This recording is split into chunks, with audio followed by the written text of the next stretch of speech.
mauna na ako kay Sir Rocky, idiretso na natin ito sa discipline para mabigyan ng immediate action. Sir? Sir? May blocking side. Sir, may isunan po kami.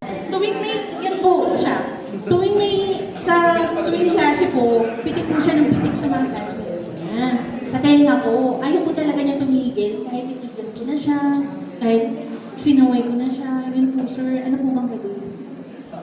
Siguro, unang gagawin mo natin dahil nakausap ko naman siya at umamin naman sa kanya mga kasalanan. Tawagan po natin yung mga magulang ni Enim. No? Ay, mo ba siya? Kasi schedule natin for the conference with parents and with yours truly, and after that, diretso tayo kay ating guidance advocate para malaman kung ano magiging hakbang dapat. Blocking, huwag palimutan yung blocking. Makita.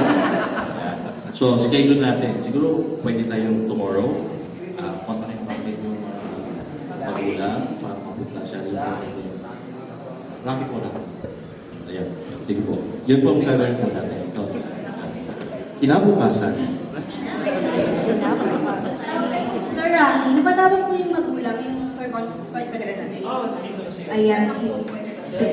Oo, sige. Parents po ni Diskaya. Parents po. Ano po?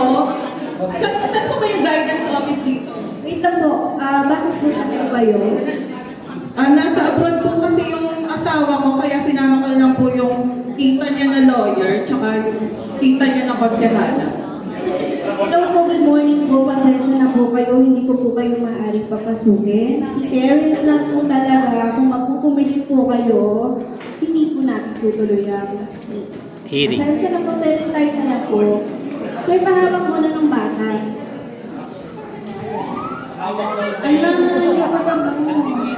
Mami, ayan, ang gagawin po kasi natin is nandito tayo para hindi pagalitan ng bata or whatsoever. Tutulungan po natin yung bata.